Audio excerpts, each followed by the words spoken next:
Bien, buenas tardes a todas y a todos. Gracias una vez más por venir a estas cosas que ha organizado Mamen, fundamentalmente.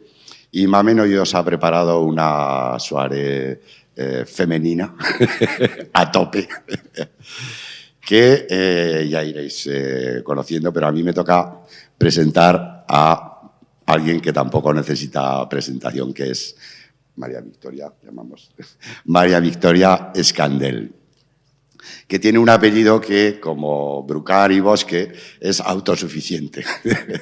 ¿Has leído lo de Bosque? Sí. ¿Has leído lo de Escandell? Pues también.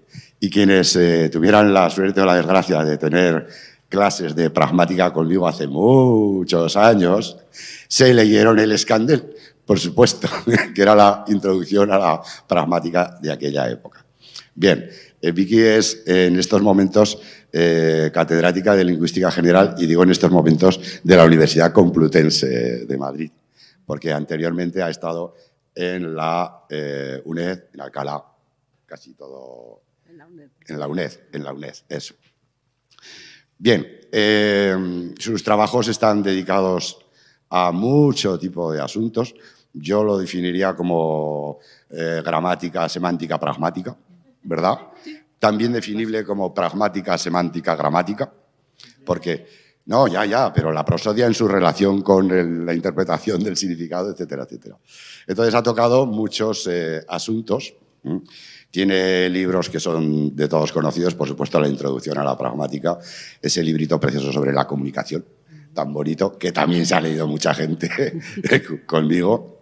Y luego, pues muchos trabajos ya más específicos, evidentemente, de investigación en torno a sus desarrollos, que yo tampoco me atrevo a llamar pragmáticos, porque empezamos por la pragmática, pasamos por Sperber y Wilson, pasamos y hace tiempo que lleva ya instalada en algo que puede considerar propio, que es el estudio del significado procedimental, ¿no?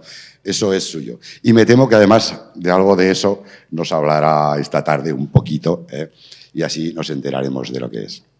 Bien, como el resumen de lo que va a comentar lo habéis leído, no lo voy a hacer yo, y directamente le doy las gracias por haber venido y le dejo la palabra. Bueno, muchísimas gracias, Paco, Mamen, todos los organizadores de estas jornadas, por la invitación a participar en ellas y por darme la oportunidad de compartir pues, con todos vosotros y con vosotros compartiendo estas reflexiones. Vengo a hablaros de gramática y significado, pero antes de empezar quiero que veáis mi lema, y creo que debería ser el lema de todos los profesores. No estamos aquí en nuestras tareas docentes para enseñar a la gente simplemente a repetir hechos. Estamos aquí, creo que nuestra función social es mucho más importante, y nuestra función social estamos aquí para entrenar, somos entrenadores de mentes que piensan, y queremos entrenar a la gente a pensar sobre la lengua, sobre algo que lleva dentro, que está en su interior, y tenemos que entrenarles a pensar. Porque el conocimiento de los hechos vendrá luego, y vendrá por añadidura, y vendrá gratis. Para conocer los hechos cuando se piensa no hace falta nada muy especial. Lo que es más difícil, lo que es un poco más complicado es enseñar a pensar, pero creo que eso es lo que hace nuestra tarea docente una tarea realmente apasionante, y que merece la pena, todas las horas que le dedicamos al día. Vosotros, nosotros, o sea, todos los docentes dedicamos 16 horas al día a nuestros alumnos, y eso merece la pena si somos entrenadores de mentes que piensan de manera autónoma y que piensan de manera crítica. Bueno, dicho esto, la idea es, la gramática también tenemos que llevárnosla a este terreno, al terreno de que esto es algo que nos tiene que ayudar a pensar, que tiene que entrenar nuestra mente a pensar. Cuando preguntamos así por la calle o a los chicos ¿qué es la sintaxis?, las respuestas habituales son varias, pero casi todas cortadas por el mismo patrón. El estudio de la formación y la estructura de las oraciones. Bueno, la disciplina lingüística, que estudia el orden y la relación de las palabras y los sintagmas en la oración, así como las funciones que cumplen. Bueno, un poquito más verbosa, la parte de la gramática que estudia las reglas y principios que gobiernan la combinatoria de constituyentes sintácticos y la formación de unidades superiores a estos, como los sintagmas y las oraciones gramaticales. Esto es lo que más o menos está en la mente de todos, con mayor o menor precisión, con más o menos palabras, con un enfoque o con otro, pero lo que todos tenemos en la mente, así en la calle, es más o menos esto. ¿Y cuál es mi objetivo, mis dos objetivos en esta charla? Bueno, el primero es completar un poco y añadir un ingrediente a estas caracterizaciones normales de la sintaxis. Completarlas y mostrar que todos esos recursos y todos esos procedimientos y todas esas unidades gramaticales y toda la combinatoria sintáctica no está ahí simplemente en el vacío. Toda la combinatoria sintáctica está ahí para crear significado. Y este es el leitmotiv de toda la charla. Toda la charla se reduce a un único punto, que es todo eso está muy bien y hay que conocer todos los procedimientos, las unidades, los recursos, las estructuras resultantes, pero todo eso está ahí y tiene su razón de ser en crear significado. Y mi objetivo instrumental para conseguir esto es presentaros algunas propuestas didácticas para trabajar en el aula, en vuestras aulas, con vuestros estudiantes, y cómo intentar acompañar a los alumnos en ese viaje hacia la reflexión gramatical, hacia el entrenamiento de las mentes a pensar y a decidir por sí mismas. La idea es que de esta manera le damos a la sintaxis el lugar instrumental que merece y que requiere como mecanismo creador de significados. En mi presentación hay diapositivas que tienen el título en minúscula y en cursiva, y esas son las actividades y las aplicaciones, y algunas que tienen el título en mayúscula y en redonda. Esas son la teoría, pero veréis que hay muchas más de las de prácticas que de las de teoría. Empezamos. No lo he dicho antes y no sé cómo lo hacéis, pero podéis interrumpir también y hacer preguntas en algún momento concreto. No esperemos quizá hasta el final, si es posible. Vale. Entonces, la máquina de crear significados. Este es el punto, este es el motivo central de mi intervención. Y quiero que empecemos con una práctica. Letrita cursiva, pequeña. Vale. Entonces, mi primera práctica se llama Hablas emoji. Nuestros chicos, bueno, y nosotros mismos ya, no solo nuestros chicos, estamos muy acostumbrados, ¿no?, al WhatsApp, a los mensajes, a los emojis y tal. Y seguramente los chicos tienen la idea de que los emojis son muy directos porque representan directamente lo que quieren decir de una manera, eso, sin la intermediación de la gramática. Entonces, la práctica que yo propongo y que he hecho con mis alumnos universitarios también y todo esto es la de que construyan frases solo con emojis. ¿De acuerdo? Vamos a hacer una oración solo con emojis. Si queréis dedicar 30 segundos a pensar en una frase que haríais vosotros mismos con emojis, pues ¿ya la tenéis? ¿La tenéis pensada en la mente, más o menos? Vale, más o menos. Bueno, me voy a saltar esto. Es un libro sobre por qué, bueno, los emojis no exactamente pueden sustituir a la lengua, pero lo voy a saltar. Oh, no se ven.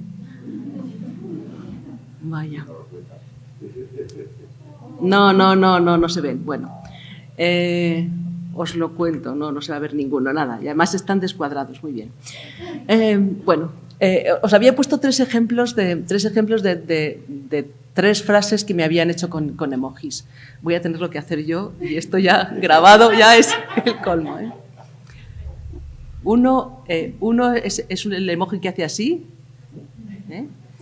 otro es el emoji que camina y otro es el emoji de la casita. La frase es: me voy a casa. Bueno, porque esto es yo, el que camina es me voy y la casa es la casa. Bueno. La otra era el emoji de la rubita, el emoji del reloj con las 5 y el emoji de la profesora. Y eso es. Eso es, La rubita soy yo. Entonces eso soy yo, tengo clase a las 5. Bueno, muy bien, hasta ahí parece que vamos. El tercero era los ojos esta mano así y las gotitas de agua.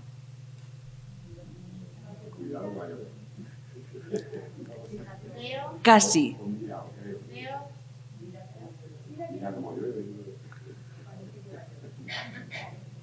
Entonces, hay algunas combinaciones que van mejor y otras combinaciones que van peor. En algunas parece como muy evidente. Lo que quería decir la chica de esto es, mira, tenemos una gotera. Y yo digo, Dios mío, esto es muy complicado, ¿no? Esto es muy complicado. Entonces, bueno, a veces es fácil, pero no siempre es fácil transmitir una oración con emojis. Si quisiéramos transmitir algo un poco más abstracto, algo un poco menos concreto y menos cotidiano, la dificultad empezaría a agravarse, por supuesto. Y desastre total. Esto que nos dice sobre la comunicación, bueno, nos dice algo muy importante, que hemos utilizado los emojis primero con diferentes valores gramaticales, porque a veces los ojos significan ojos, pero a veces significa mira o veo. El que camina o la persona, el que mira hacia arriba o el que apunta hacia arriba puede significar atención a esto, pero también mira hacia arriba. Es decir, tenemos, digamos, categorías gramaticales diferentes. Para interpretar tenemos que interpretar cada uno de esos emojis de una manera distinta. Y luego las relaciones gramaticales, claro, no están ahí y eso dificulta mucho la comunicación. Es decir, una comunicación solo con símbolos, solo con dibujitos conceptuales, sin gramática, se haría prácticamente imposible. Nos funciona en 3 o 4 ejemplos, muy contextualizados y muy fáciles, pero en cuanto quisiéramos ir un pasito más allá, la comunicación sin gramática no es posible, porque necesitamos saber qué función le damos a cada una de las. Tenía más ejemplos que ahora no recuerdo, pero había alguien que había construido una frase de verbo final y decías, uy, qué curioso, ¿no? O sea, con un orden de palabras tipo, es que no recuerdo cuál era la frase, ahora libro, miro. Bueno, esto es una gramática extraña. Sin gramática no somos capaces de colocar las cosas en su sitio. Así que esta es un poco la primera reflexión. No es más fácil comunicarse solo con conceptos o solo con palabras léxicas. Necesitamos la gramática. Sin gramática no hay estructura, no hay relación y no sabemos cómo combinar esos significados. Una segunda idea es la que he llamado 8 palabras españolas y es también muy sencilla para chicos muy jóvenes. Está tomada de un libro de semántica muy famoso. Entonces, tenemos ratón, gato, perro, un par de verbos, persiguió, asustó y a, él, a y qué. Y la pregunta es, ¿cuántas oraciones diferentes se pueden hacer combinando estas palabras? Pensando un poquito. Paco, 3, exacto. ¿A qué potencia? 3, ¿a qué potencia? Vale. Los demás ya veis muchas, ¿no? A ver. Unas cuantas. ¿Las leéis bien? Sí. Vale. Pero esto solo es una muestra, porque podríamos hacer muchas más con estas palabras. Podríamos seguir haciendo más compleja la estructura y utilizando simplemente estas palabras tener muchísimas oraciones diferentes. ¿Qué cosas no podríamos hacer? Bueno, no podríamos hacer cosas como estas que tenéis aquí. Es decir, son combinaciones. Esto es como si fuera un ejercicio de esos de matemáticas de combinaciones y permutaciones de 8 elementos tomados de 8 en 8, ¿no? Vale, pues o de 8 en más. Bueno, pues hay algunas que son imposibles y algunas que son posibles. Esta distinción radical entre las estructuras posibles y las estructuras imposibles nos dice una cosa muy importante que la gente tiene que ver, que los estudiantes tienen que ver. Y es que, claro, hay reglas gramaticales y las reglas gramaticales son las que permiten establecer esa frontera absolutamente nítida entre lo que es posible y lo que no es posible en la gramática. Pero nos dicen también algo más y mucho más importante, que es que la capacidad combinatoria de 8 palabras, simplemente 8 palabras, pues no sé cómo hacer la fórmula, pero es elevada a la potencia. Si podemos luego reproducir y repetir y reutilizar esas palabras en una secuencia más compleja, entonces el mecanismo combinatorio se dispara. Y esta es, creo que la segunda gran idea que tenemos que transmitir a nuestros alumnos, que es que los humanos, si algo tenemos de interesante en la parte lingüística, es la capacidad asombrosa de construir e interpretar cualquier expresión posible en nuestra lengua que esté bien formada. Las que no están bien formadas no solo las reconocemos como mal formadas, sino que además no las interpretamos, y eso nos dice otra vez que la sintaxis está al servicio de crear significados. Cuando la sintaxis no es la adecuada, no se crea significado. El significado se crea porque la sintaxis sigue las pautas que tiene que seguir, sigue las reglas de buena formación de nuestra lengua. Y todo ello, digo, sin importar lo larga que sea esta secuencia, sin haberlo oído antes. La podemos producir y la podemos interpretar. Para esto, ¿qué hace falta? Hace falta algo muy sencillo y muy básico, que conozcamos los significados de las unidades menores que están involucradas en esa estructura más amplia y que sepamos cómo están combinadas, cuáles son las pautas de combinación por las que se enlazan estas unidades. Así que lo que tenemos en realidad es una gran maquinaria, como decía antes, la máquina de crear significados. Tenemos una gran maquinaria que tiene un funcionamiento preestablecido, que tiene unos protocolos combinatorios específicos, propios de cada lengua, diferentes de una lengua a otra, pero unos protocolos que nos permiten crear significado sin restricciones. Yo digo, no tenemos ninguna otra capacidad humana, creo yo, que nos dé tanto poder y que nos limite tan poco como la gramática. No hay nada que no podamos decir, no hay nada que no podamos imaginar, no hay nada que no podamos expresar, desde lo más bonito hasta lo más horrible.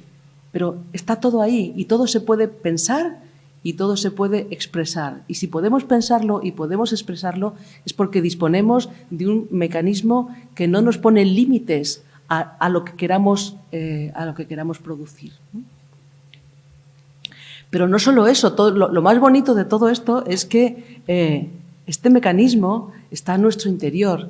Este mecanismo no es algo externo. La lengua y la gramática no es algo que está en un libro, en una estantería, en una biblioteca. Eso no es la gramática, eso es otra cosa. La gramática la tenemos dentro de la cabeza, todos y cada uno de nosotros.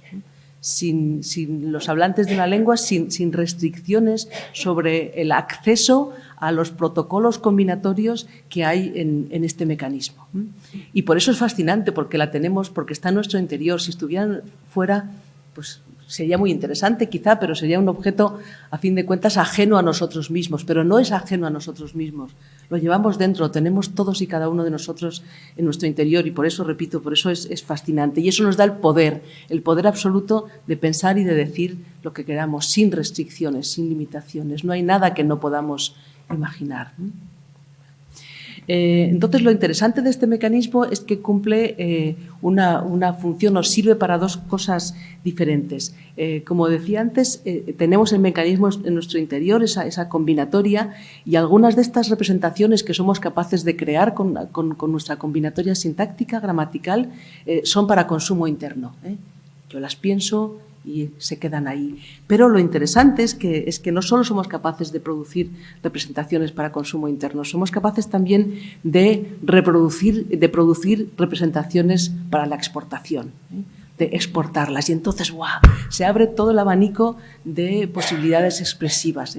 Intercambiamos esas representaciones con otros congéneres, que a su vez nos transmiten las suyas. Así que esta doble función, digamos, hacia adentro, hacia el consumo interno, hacia el pensamiento y hacia el consumo externo, hacia la exportación, hacia la comunicación, me parece que son dos facetas que hacen todavía más fascinante este mecanismo y esta máquina de crear representaciones que tenemos en nuestro interior. Y, por lo tanto, conocerla, dominarla, saber cómo funcionan esos mecanismos es como saber desmontar el motor del coche que conducimos o de la moto que tenemos, ¿no? Entonces, para sacarle el máximo partido a ese instrumento, a esa herramienta que ni siquiera es diferente de nosotros mismos, pero que podemos concebir en cierta manera como un instrumento, como una herramienta, si sabemos encima cómo funciona, le sacamos mucho más partido, mucho más rendimiento. Esa es la idea. Otra actividad que se puede hacer con los chicos es retarles a ganar un récord Guinness. ¿Lo hacemos? Vale. Tenemos un official attempt del récord Guinness. Entonces, ganamos un récord Guinness seguro, y además si lo hacemos aquí, lo ganamos ya, o sea, lo hacemos. Ganamos un récord Guinness al que sepa hacer la oración más larga posible. ¿Qué pasa con esto? ¿Qué os parece que pasa? Me dicen por aquí, por si no lo oís los de detrás, que siempre puede ser un poco más larga. O sea, a las oraciones le pasa lo mismo, ¿os acordáis de los números naturales? La serie de los números naturales es infinita porque siempre se puede añadir +1 y siempre tenemos un número más largo. El segundo récord Guinness que ganaríamos sería el que obtendríamos si fuéramos capaces de formar el corpus que contuviera todas las oraciones posibles de una lengua. Otra vez no, ¿verdad? Otra vez no. ¿Por qué? Por la misma razón, porque el conjunto de oraciones es infinito. Así que lo que tenemos es un conjunto infinito de significados, un conjunto infinito de expresiones posibles en una lengua. Ningún corpus posible ni imaginable puede nunca dar cabida a todas las lenguas, a todas las expresiones, a todas las oraciones de una lengua. Y claro, el reto aquí es fascinante porque, claro, si esto es infinito, ¿cómo podemos describir y explicar el funcionamiento de este mecanismo? Esto es lo que los chicos tienen que entender. Toda la reflexión gramatical está orientada a dar respuesta a esta única y gran pregunta. Somos capaces de hacer infinitas expresiones complejas, infinitas oraciones. Somos capaces de entenderlas, no importa lo largas que sean, lo complejas que sean, no importa. Los hablantes nativos somos capaces de entenderlas. ¿Qué hay debajo de todo esto que permite ese poder, que permite esa potencialidad? La respuesta de los lingüistas es la productividad gramatical como una de esas propiedades de los sistemas combinatorios discretos, como es el caso de los códigos lingüísticos, un sistema en el cual hay un número limitado de unidades léxicas, es decir, el léxico de una lengua es muy amplio, pero a pesar de que sea muy amplio es limitado de alguna manera, y el número de reglas, desde luego, las posibilidades de combinación son también limitadas. Pero el resultado es que a partir de esos recursos finitos, limitados, somos capaces de crear, de formar un número potencialmente infinito de expresiones y somos capaces de interpretar un número igualmente infinito y no restringido de expresiones. Y esto deriva de dos propiedades esenciales, como decía, la existencia de un número finito de reglas de combinación, la primera, pero sobre todo la segunda, la posibilidad de aplicar recursivamente estas reglas, es decir, de utilizar y reutilizar las mismas reglas una vez y otra. Y lo que creo que tienen que entender los chicos es que esto es todo. La gramática, digamos que casi se termina aquí. O sea, la gramática no es tanto, lo que hay que ver es reglas básicas de formaciones básicas de estructuras y luego reconocer los diferentes niveles jerárquicos en los que estas reglas básicas de formación de estructura pueden aparecer. Y ni las reglas son muchísimas, ni los niveles, ni las combinatorias posibles y los niveles jerárquicos de estructura son muchísimos. Y aunque fueran muchísimos no nos importa, porque aunque sean muchos son siempre los mismos. No hay muchos tipos de sintagmas, no hay muchos tipos de configuraciones, no hay muchos tipos de construcciones, son limitadas solo que se repiten y se incrustan unas dentro de otras y se anidan, y están unas por debajo de otras y unas por encima de las otras, pero en el fondo lo que tenemos son más o menos unas mismas estructuras que sirven básicamente para lo mismo y que se repiten. Entonces, quizá la sintaxis es mucho menos compleja de lo que estamos acostumbrados a pensar cuando solo pensamos en la sintaxis en términos de análisis sintáctico, de identificación de funciones.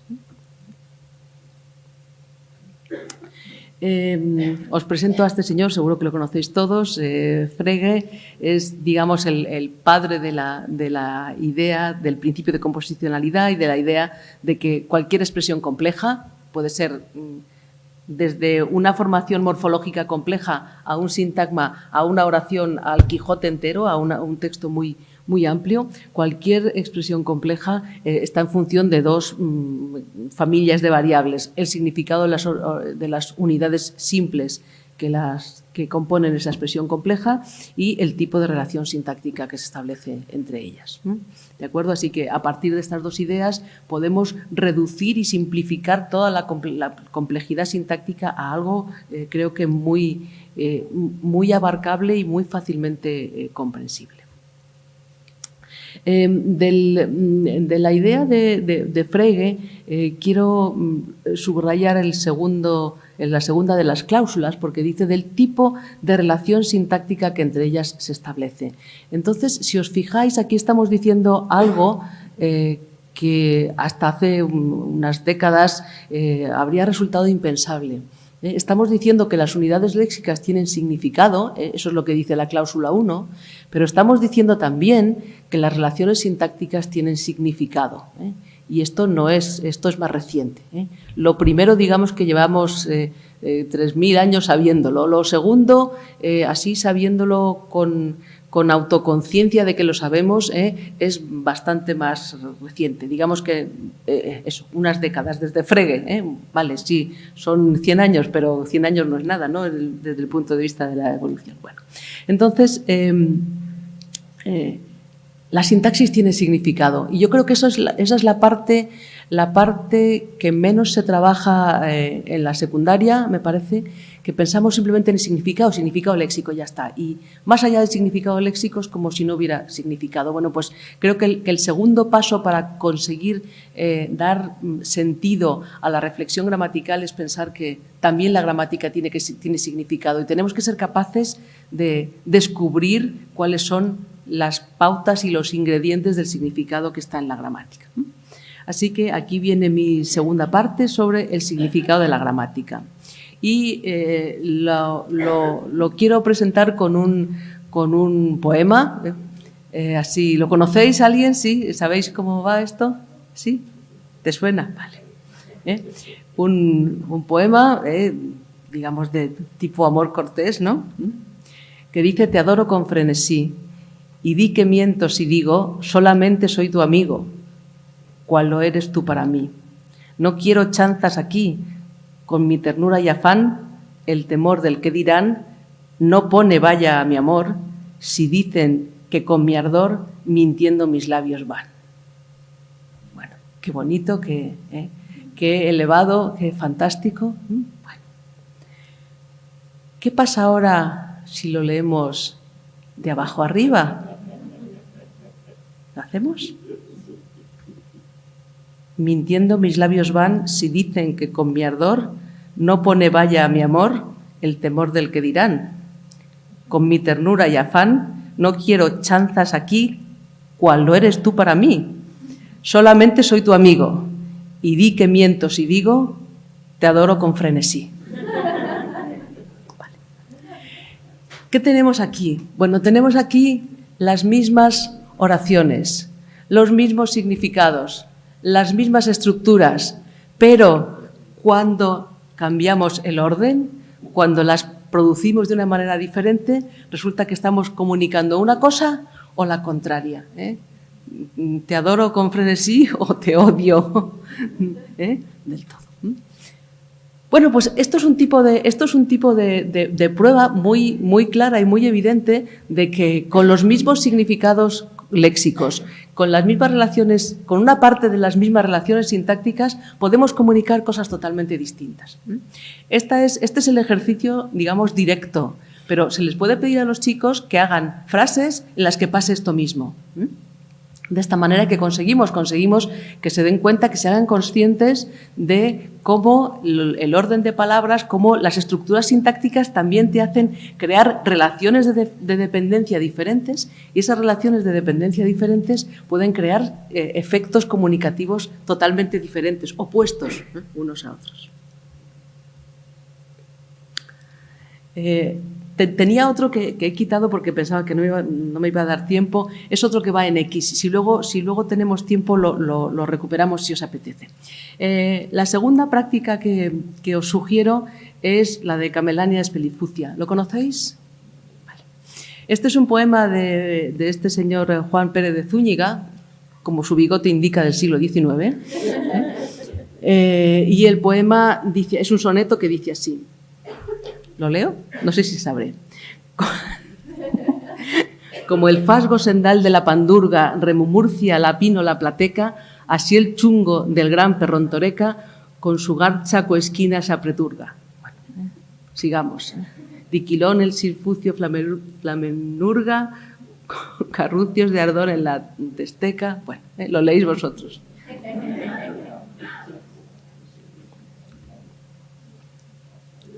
Ni en curde ni arropija, en redupsia, ni en fucha ni escoriaza.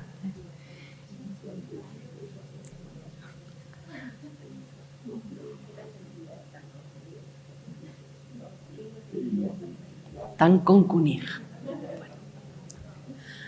¿Conocíais el poema? No. ¿Conocéis un pariente de este poema todos, a que sí? El Rayuela, ¿no? De Cortázar y tal. Bueno, este es uno más de esa serie. Y me parece que este tipo de juegos lingüísticos nos dan mucho juego, en el mismo sentido, nos dan mucho juego para entender qué hace la gramática y cuál es el significado de la gramática, qué es lo que nos aporta la gramática. Porque a partir de este poema podemos hacer un sinfín de preguntas gramaticales, dejando de lado el significado léxico. Es decir, aquí el léxico no interfiere. El léxico no está presente, no interfiere. Y podemos hacer toda la sintaxis que queramos en ausencia o con independencia de los significados léxicos de las palabras. Por ejemplo, podemos preguntar perfectamente qué clase de palabra, a qué categoría gramatical pertenece pandurga. Pues todo el mundo lo hace. Esto con todas las palabras del texto. ¿Qué clase de palabra es apreturga? También. ¿Cómo se conjuga el verbo encurdir? ¿Me puedes hacer el pretérito simple del verbo encurdir? Por supuesto, ahora mismo. ¿Podemos conjugar lo que queramos? ¿Cuál es el singular de trepas? Pues trepa, claro. Podemos hacer un montón de preguntas. ¿Qué estructura sintáctica es que encalambrija? Una oración de relativo, claro, por supuesto. No hay ninguna duda. Y para saber eso, ¿cuál es el sujeto de dice? Pues, ¿cuál era? No me acuerdo. La escondrija. Y enchimplando en sus cepas la escondrija, dice a la escartibuncia mermelaza que inocentividad tan concunija, por supuesto. No hay ninguna duda. ¿Cómo es la inocentividad? Muy concunija, pues claro. Es decir, podemos hacer un montón de preguntas, podemos dar un montón de respuestas, todas gramaticales, todas sobre la gramática, y estamos haciéndolo, digamos que de espaldas a o con independencia de el significado léxico. ¿Qué nos dice esto sobre la gramática? Nos dice que la gramática es una estructura formal, por supuesto, pero es una estructura formal que crea significados, porque aquí podemos hacer muchas preguntas también sobre los significados. No solo sobre la forma, no solo sobre morfología, sino también sobre relaciones sintácticas sin necesidad de tener acceso al significado léxico. Por lo tanto, la gramática tiene significado, hace cosas. Y esas cosas las hace con independencia de lo que le metas dentro.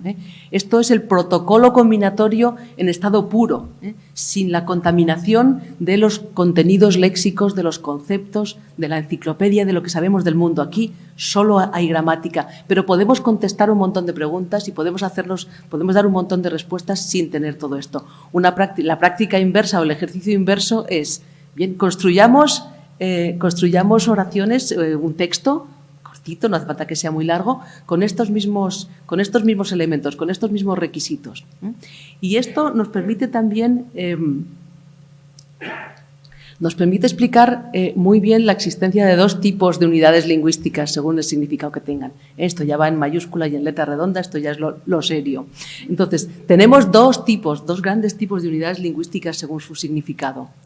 Por una parte, el significado léxico, como sabéis, el que aportan las clases mayores de palabras, palabras con contenido conceptual. Una parte de los adverbios son, por supuesto, los adverbios en mente, pero no los adverbios focales, por ejemplo. Y son unidades que transmiten conceptos, es decir, que nos sirven para categorizar el mundo, que nos dan representaciones estables de las categorías en las que segmentamos la realidad, el continuo de la realidad, que es el mundo. Tienen contenido descriptivo y forman clases abiertas, es decir, pues cada año el diccionario de la Academia va recogiendo términos nuevos, ¿no? Bueno, pues se van incorporando al caudal léxico del español, quizá desaparecen también algunos en las sucesivas ediciones, pero esto al español le da igual, o sea, al español le da igual cuántas palabras tiene, si tiene muchas o pocas.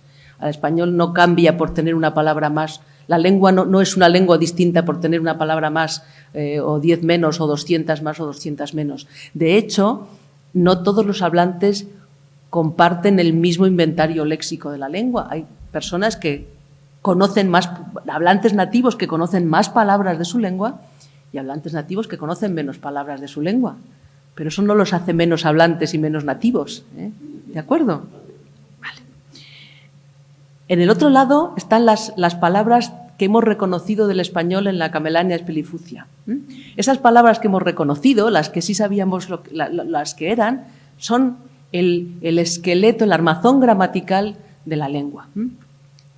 Y son palabras que tienen significado gramatical, un significado que es el que transmiten clases llamadas menores de palabras, es verdad que son más cortitas normalmente, bueno, determinantes, conjunciones, algunos adverbios, los morfemas flexivos, que forman inventarios cerrados, es decir, el inventario de los artículos en español pues tiene unos cuantos elementos, el inventario de los demostrativos tiene unos cuantos elementos y no hay más.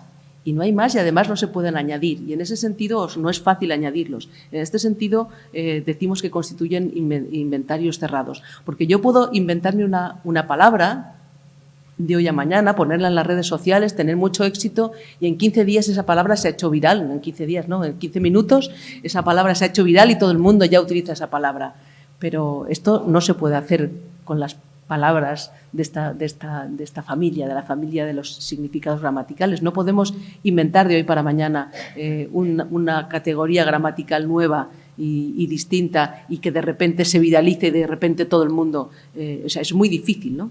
El cambio lingüístico, por supuesto hay cambio lingüístico, pero el cambio lingüístico en las categorías gramaticales es un cambio muy lento, es un cambio que va a siglos.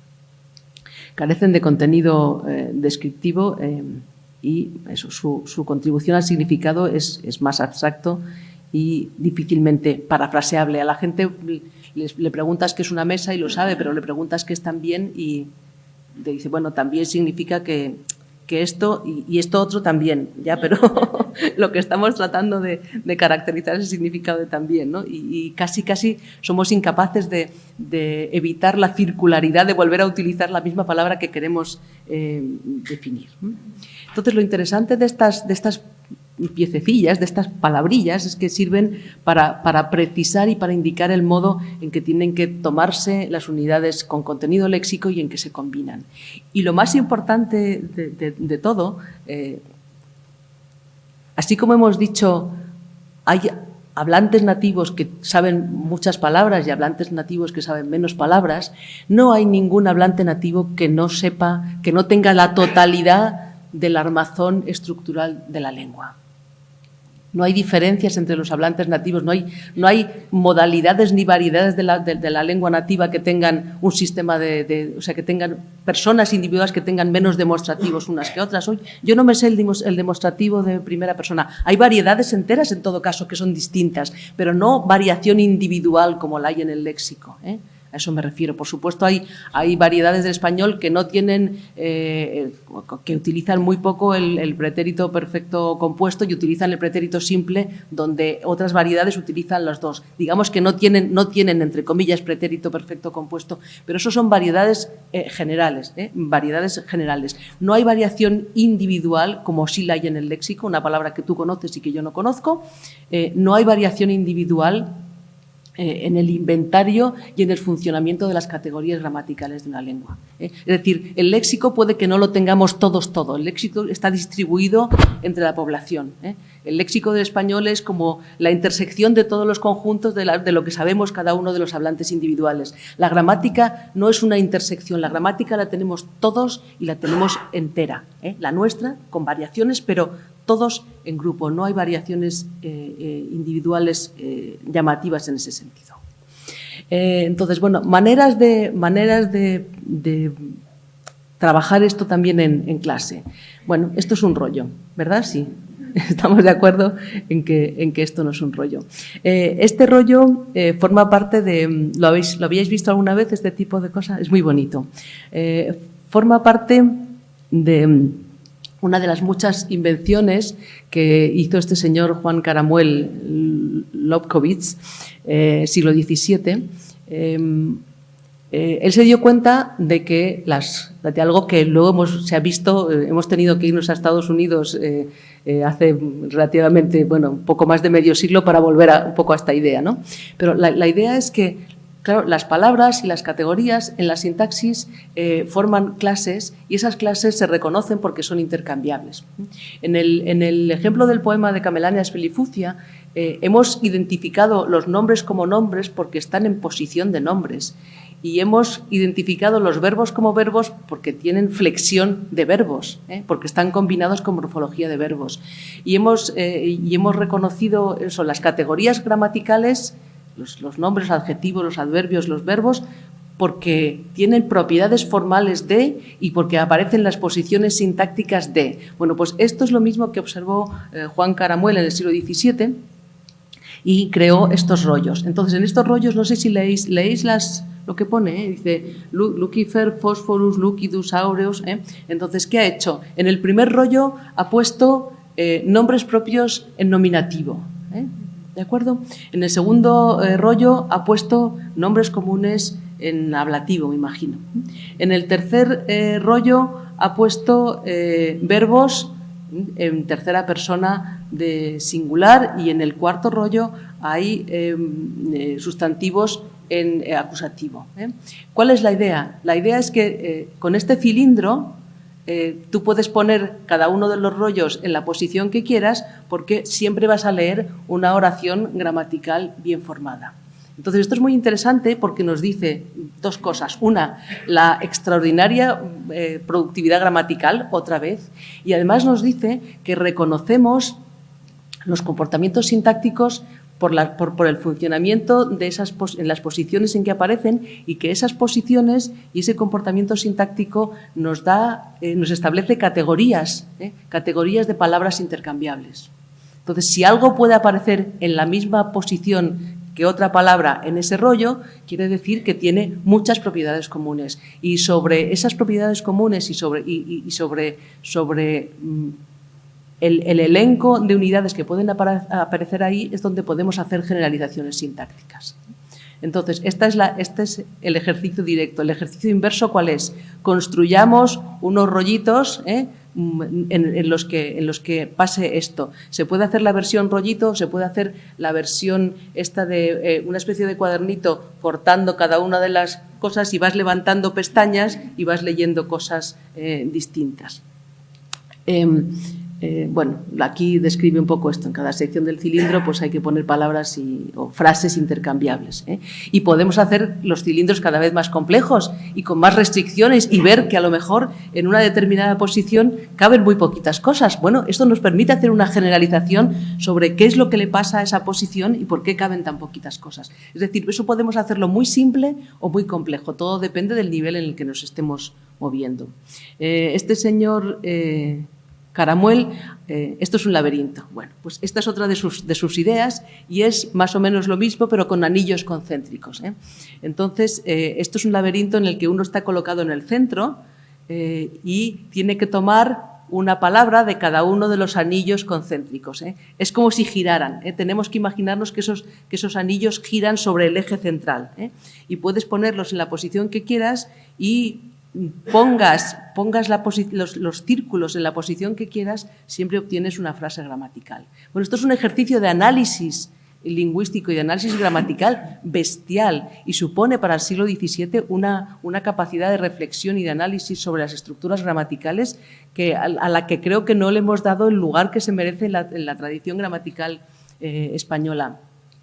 Este es de los laberintos más simples porque hay algunos en los que se conectan diferentes series de círculos concéntricos, así que podemos ir de un círculo a otro y entonces hacemos subordinadas y hacemos de todo. O sea, es una maquinaria absolutamente fascinante, me parece, y supone eso, una manera muy gráfica y muy visual de ver cómo funciona la combinatoria sintáctica y ver que la sintaxis en realidad eso es mucho más sencilla de lo que pensamos a veces. Entonces, ¿a dónde nos lleva todo esto? A que las clases de palabras, las clases de sintagmas son diferentes porque son diferentes sus propiedades combinatorias y podemos establecer generalizaciones sobre el comportamiento sintáctico a partir de ver estos comportamientos análogos que se ponen de manifiesto aquí. Vamos muy mal de tiempo. Mi tercera sección es añadir una dimensión. Entonces, esta es otra idea que quiero, aunque no nos dé tiempo a ver todo, pero que quiero recalcar casi como la primera. Toda la gramática y toda la interpretación lingüística consiste en atribuir una segunda dimensión a una línea, es decir, convertir una línea en un plano. Tenemos una secuencia lineal de sonidos y esa secuencia lineal, para interpretarla, necesitamos darle estructura, necesitamos construir estructura a partir de esa secuencia lineal, porque la secuencia lineal encadenada no nos da el significado de esa secuencia. Es decir, para computar el significado tenemos que ser capaces de pasar de la linealidad de los sonidos, o si queréis, de la linealidad de la escritura, pero no quiero hablar de escritura porque no es un lenguaje natural, de la linealidad de los sonidos a la estructura que hay detrás. Entonces, todo lo que hace quizá que la sintaxis sea un poquito más compleja es ser capaz de ver que cuando analizamos lo que estamos haciendo es describir cuál es la estructura que da cuenta de esa linealidad que vemos. El fenómeno, lo que observamos, es una secuencia, pero esa secuencia no tiene sentido si no le vemos la estructura que hay por encima.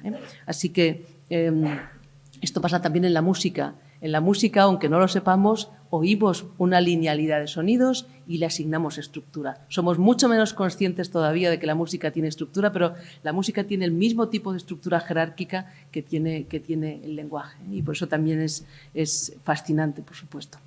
Entonces, bueno, algunos ejemplos de cómo trabajar esto. ¿Os apetece un café? Es hora de café, ¿no? Pues este es uno de mis ejemplos favoritos, que dice toma el café solo. Vale. Toma el café solo es como una frase, ¿no?, normalísima y tal, ¿no? Lo pienso como imperativo, pero se puede pensar también simplemente como presente, pero toma el café solo.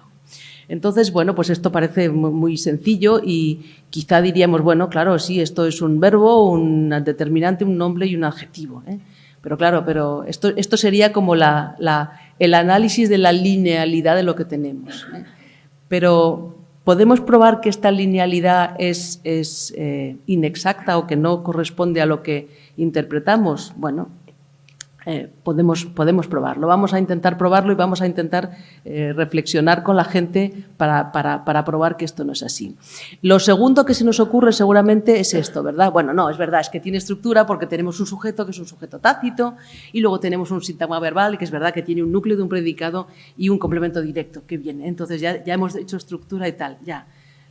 La cuestión es que hay más cosas aquí, ¿eh? En esta frase hay más cosas. ¿Y cómo sabemos que hay más cosas? Pues lo sabemos porque en Toma el café solo somos capaces de ver más significados de los que esta estructura representa. ¿De acuerdo? Esta es una de las posibilidades.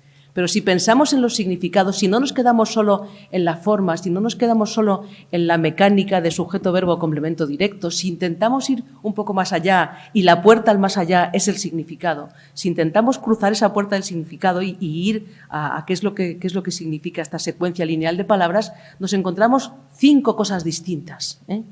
Y esas 5 cosas distintas es las que tenemos que ayudar a ver a nuestros estudiantes, ¿eh? Toma el café solo. Eso puede significar tómalo sin leche, ¿eh? Porque la leche con el café dice gente que se digiere mal y todo eso. O sea, que mejor tomar el café solo, ¿eh? Negro. Vale, muy bien. Un significado, ¿eh? Toma el café sin leche. Segundo significado, toma el café solo, ¿eh? Disfrútalo en soledad, es relajante, ¿eh? Sin nadie que te hable, sin nadie que... Vale.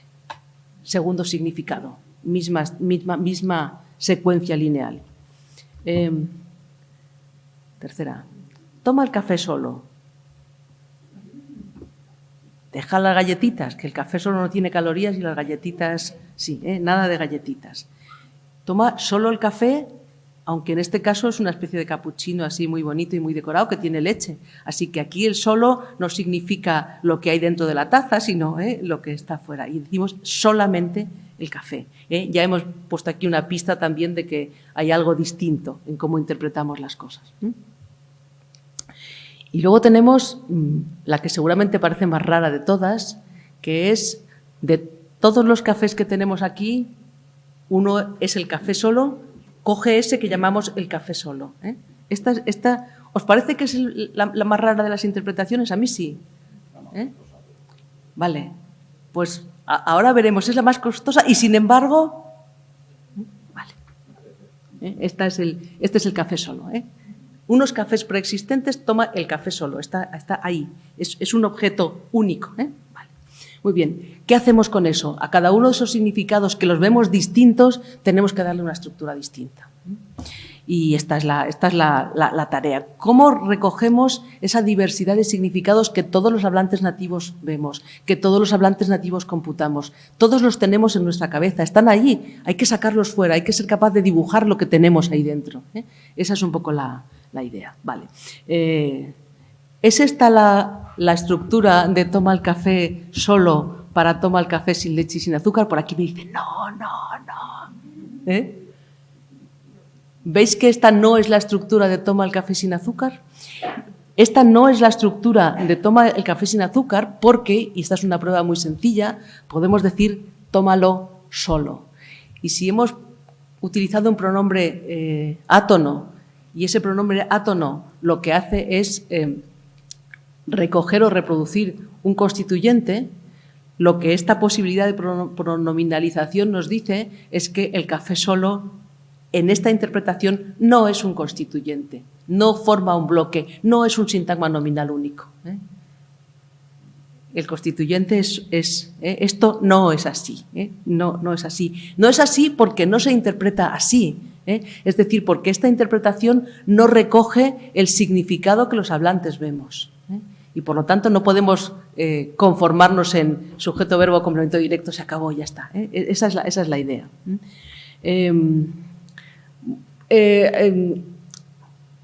El arbolito es chapucero, pero es que no quería entrar en más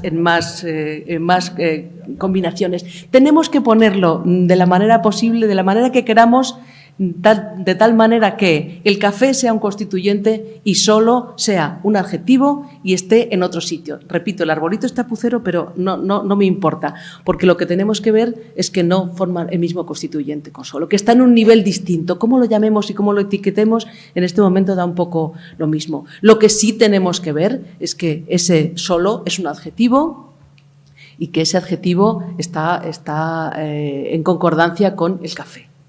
¿Vale? Segunda interpretación. Tómate el café en soledad, tómalo, disfrútalo a solas, en ese sentido. Vale. Entonces, aquí también podemos decir tómalo solo, así que otra vez el sujeto, verbo, complemento directo, todo un constituyente, no nos sirve otra vez. Y aquí no nos sirve porque otra vez el arbolito es de andar por casa, pero no nos sirve, pero lo que tenemos que ver es que aquí, de alguna manera, lo que tenemos es el predicativo, ya lo sabemos, sí, vale, el predicativo referido al sujeto. Antes era referido al objeto, ahora es referido al sujeto. Pero que esto tiene que estar en un nivel distinto y que tiene que estar en una posición distinta, que no puede estar en la misma en la que estaba el café solo en la versión anterior, ni puede estar en la misma en que todo es un constituyente. Otra prueba de que aquí hay una relación con el sujeto y no con el café, por supuesto, es si cambiáramos el género, toma el café solo, si lo convirtiéramos en tómalo sola, entonces la concordancia de género tendría que ser distinta. Vale. Toma el café solo como toma solamente el café. Pues aquí lo que tenemos que tener otra vez es una representación, repito, muy mejorable, pero solo ya no es un adjetivo, solo ya es un adverbio y puede tener ámbito realmente sobre dos constituyentes distintos, sobre todo el SV, en el sentido de solamente toma café, no hagas ninguna otra cosa más que tomar café, o puede tener el que está aquí, por eso digo 5, esta tiene 2 en realidad, toma solamente toma café y toma solamente el café, ¿vale? Esas son las 2 ideas. También tenemos que buscar una manera de representar y de capturar esa intuición de los hablantes nativos.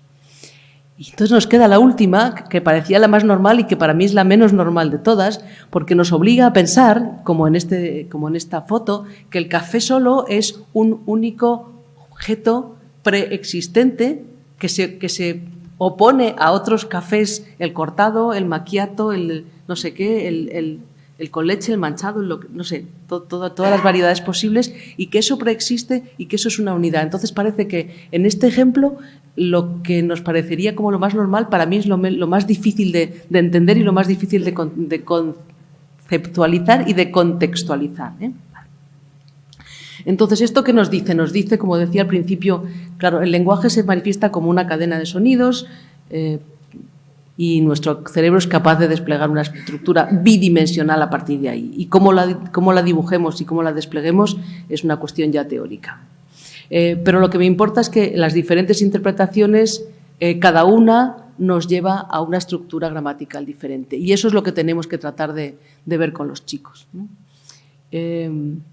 Y que solo si entendemos que hay estructura y que esa estructura se forma a partir de la cadena de sonidos, pero puede haber estructuras diferentes, solo si somos capaces de ver esas relaciones jerárquicas seremos capaces de entender por qué hay esa potencialidad enorme de comunicar significados. Creo que me salto todo esto porque no tenemos tiempo, me salto las relaciones de dominio, pero no importa porque ya lo habéis visto todo y lo sabéis perfectamente. Y me tengo que saltar a Mireia Belmonte, pero si queréis en el café luego hablamos de Mireia Belmonte y de cómo la lengua tiene toda una panoplia de posibilidades de decir lo mismo con propiedades gramaticales diferentes. Esto es lo contrario. Antes había una única, 1 minuto y medio, una única secuencia lineal que tenía muchos significados, y esto es la ejemplificación de lo contrario. Un mismo estado de cosas, una misma situación que podemos describir de muchas más maneras diferentes de las que están aquí. Tenemos exactamente el fenómeno inverso al anterior. Diferentes secuencias que nos llevan a lo mismo. ¿Por qué? ¿Y qué está pasando aquí? ¿La solución en sus cabezas? Y paso rápidamente. Bueno, este era un jueguito de tal, y bueno, este era otro jueguito sobre estructura informativa que me tengo que saltar, pero ya lo veis. Y conclusiones. ¿Qué hemos aprendido? ¿Qué tenemos que llevarnos a casa? El mensaje que nos llevamos a casa. Pues eso, que cualquier hablante puede construir un número ilimitado de secuencias y que esta es nuestra competencia lingüística y que esto es lo interesante. Si solo tuviéramos que estar aquí para poner etiquetas a secuencias de sonidos, la tarea no tendría ningún sentido. Si tiene sentido es porque tenemos que descubrir algo más sobre cómo funciona nuestra mente. Es decir, sobre cómo linealizamos pensamientos complejos y sobre cómo creamos estructura a partir de cadenas. Esa es la idea. Estudiar las reglas que gobiernan esta combinatoria es importante porque estas reglas sirven para crear significados y porque la sistematicidad de estos procesos es lo que nos hace capaces de intercambiar representaciones con otros. Así que si controlas todo esto, puedes comunicar mejor lo que quieres y estás más preparado para afrontar críticamente lo que te digan los demás. Gracias.